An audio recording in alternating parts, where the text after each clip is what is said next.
SpongeBob SquarePants Mysteries, Ooze in the Ocean.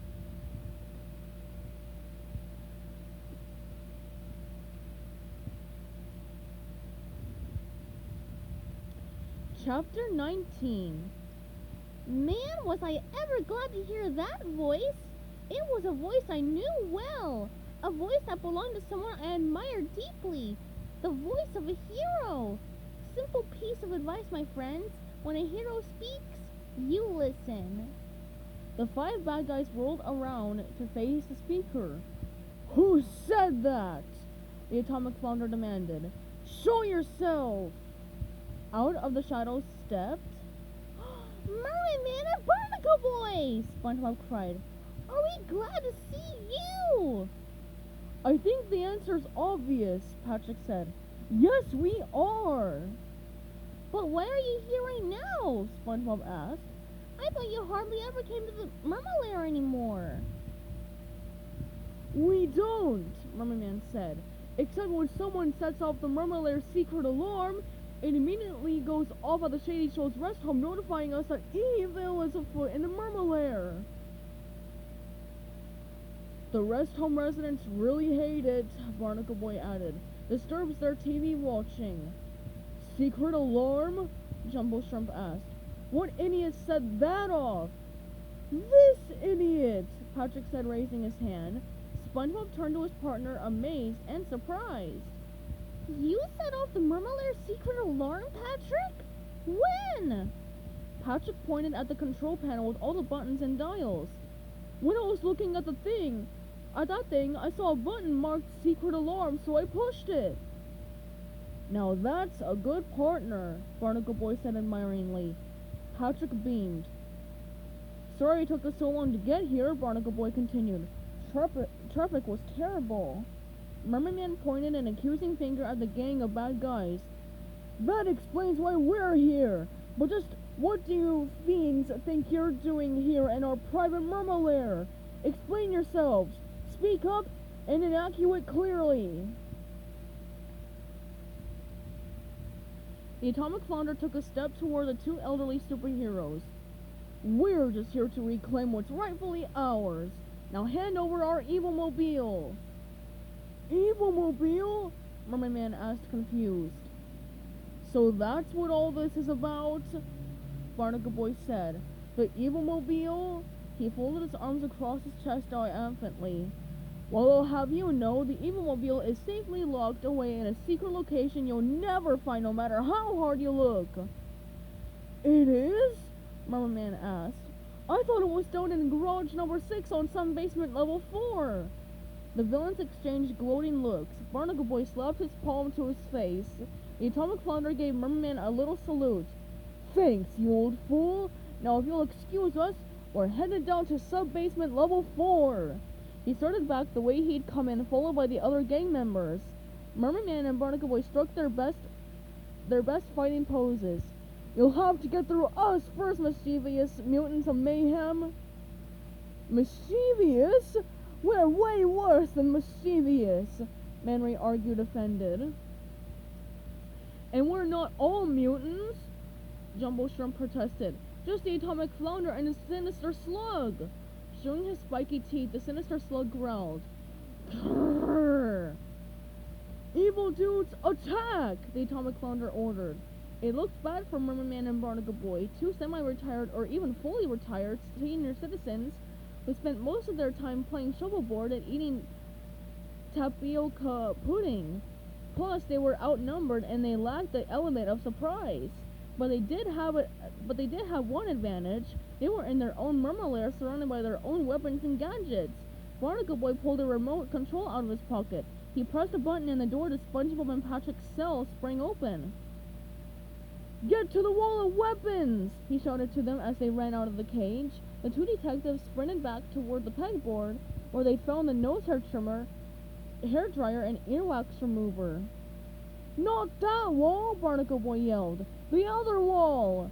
SpongeBob and Patrick skidded to a stop and instantly changed course, heading toward a rack of weaponry on the other side of the chamber.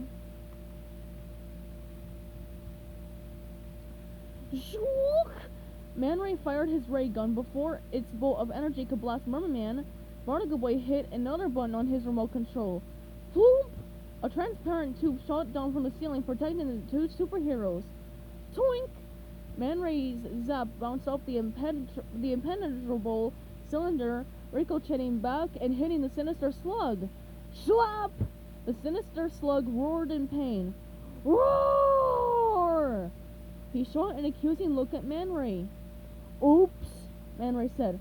Sorry, but how was I supposed to know they'd lower a zap-proof shield? Inside their unbreakable tube, Merman and Barnacle Boy were protected from the gang's attacks, but they weren't able to counter with any missiles of their own, like their famous water balls. It was up to SpongeBob and Patrick. SpongeBob grabbed a tall black hat shaped like a cannon off the pegboard. The Blasto hat! He cried triumphantly, putting it on. He bent over, aiming the hat at the villains. Boom! Boom! Boom! The bad guys were forced to dive for cover. Patrick snagged a pair of mittens off the pegboard. The mittens of destruction! He announced as he pulled on the fuzzy hand coverings. Whirling his hands around in big circles, he finished by pointing the mittens right at the gang members. Powerful waves of woolly energy pulsed through the air. Richer, richer, richer! So itchy! Man Ray moaned, scratching himself furiously. With the intruders pinned down by SpongeBob and Patrick's onslaught, Barnacle Boy figured he and Merman were safe to emerge from the protective tube. Shall we join the party? He asked. Of course! Merman agreed enthusiastically. I love parties! Barnacle Boy pressed a button on his remote control and the transparent tube slid back up into the ceiling. Flunk! Merman and Barnacle Boy leaped forward, adding their water balls to the assault aimed at the super criminals. But the gang wasn't giving up without a fight. Man Ray popped out from behind a cabinet and fired his ray gun. Zwang! He ducked back down just as a water ball whizzed over his head. Atomic Flounder opened his mouth wide and shot out a blast of radioactive breath. Whoosh! SpongeBob had to dive and roll to avoid its scorching heat. The sinister slug spat out blobs of green goo, while Dirty Bubble hurled clods of dirt. Swoosh! Thunk!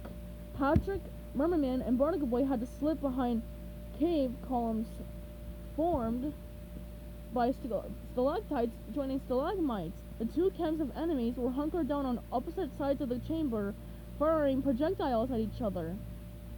Atomic Flounder crawled over to Jumbo Shrimp and hissed, Cause a diversion! How? Jumbo Shrimp asked. Sing a song? I don't care! Atomic Flounder snapped. Just do it now! Jumbo Shrimp took a deep breath and let out a long exhale to calm himself, and he jumped up and ran toward the detectives and the heroes, spinning and rolling, knocking souvenirs and devices onto the floor with his long, sharp tail and his huge claws. Diving, sliding, and scrambling across the room, he drew the fire of his four opponents. A hail of hat blasts, mittens, waves, and water balls followed him as he zigzagged around the chamber, leaping and trolling. With all the good guys' attention focused on Jumbo Shrimp, the Atomic Flounder was able to sneak around the edge of the room, silently making his way toward the closest enemy combatant, Patrick. Keep blasting those waves of woolly energy, Patrick! SpongeBob shouted, keeping up his own steady barrage. I will! Patrick yelled, but I will! Patrick yelled, but he keeps moving around! Stand still, Jumbo Shrimp! The Atomic Flounder grabbed Patrick from behind, holding him tight in his muscular arms. Ha! Gotcha! Help! Patrick cried.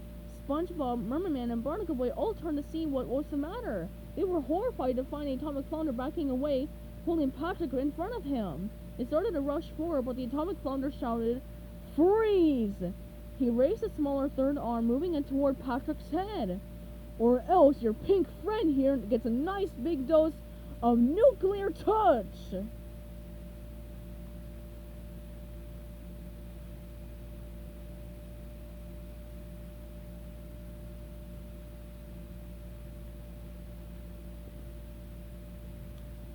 Stay tuned for chapter 20 coming up soon.